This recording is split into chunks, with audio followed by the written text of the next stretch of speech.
Hi, let's talk about Epitaphs from the Abyss.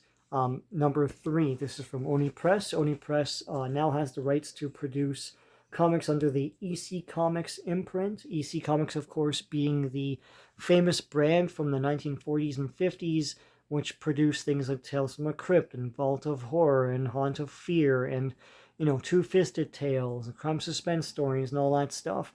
Most of that stuff was made popular again in the HBO TV series Tales from the Crypt.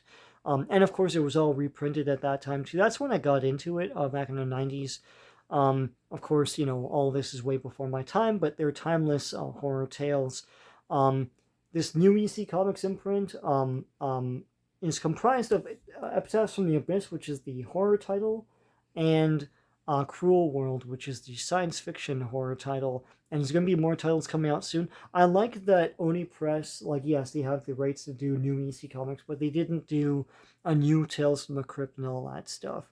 Brand new titles, not sullying the name of those old ones. I like that. I like that a lot. I did not like the first issue of Epitaphs from the Abyss.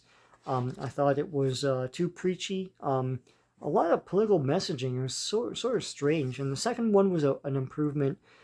Here we have the Gravedigger, which is our traditional host, but now there's a new host telling these tales.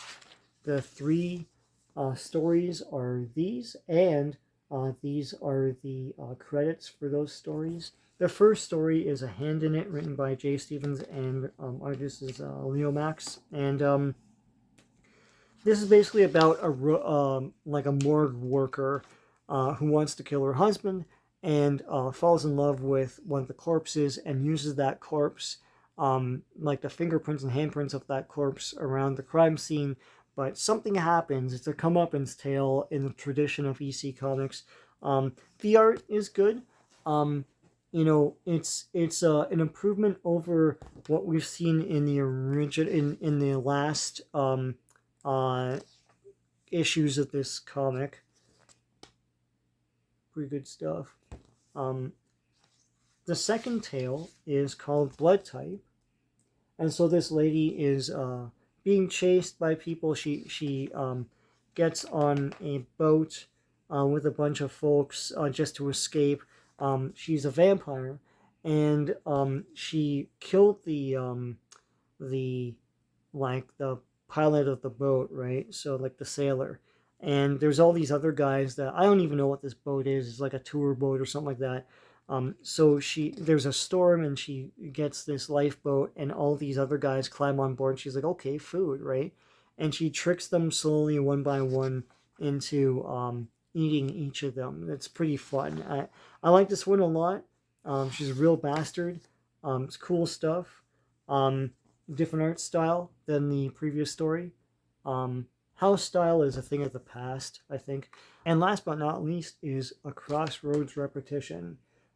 This is based on the old Crossroads legend in American history. Robert Johnson. Robert Johnson, of course, was supposed to have met the devil at a crossroads, and the devil taught him the blues or whatever.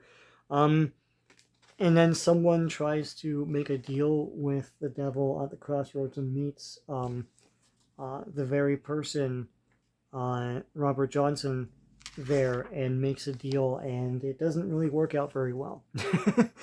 Because it's DC Comics, right? Here's the back cover, and here's all sorts of different ads for the other EC Comics. Pretty cool stuff. All in all, I think this is an improvement. This thing improves and improves. It's not great yet, but I think these stories are really good. They're more of the style of the comeuppance tales, people doing bad things and getting some sort of supernatural, comeuppance at the end. I like that. I like that a lot. The art is improving as well. It's getting less and less basic and scratchy and more, detailed and nuanced.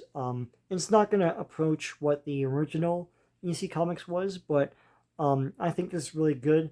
I know they're going to launch more titles. I would rather they just go with Cruel World and Epitaphs from the Abyss for a good year or so.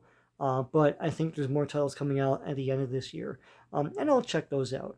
In the meantime, I like this good gothic horror-filled fables, basically. I like that kind of stuff. And I recommend this issue. I don't recommend issue 1. Issue 2 was a mild recommend.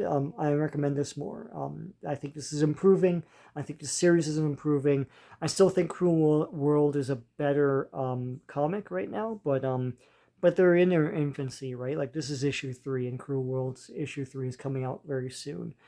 So yes, I recommend issue 3 at this. Check it out. If you don't like it, just don't continue on with it. But I think it's pretty neat.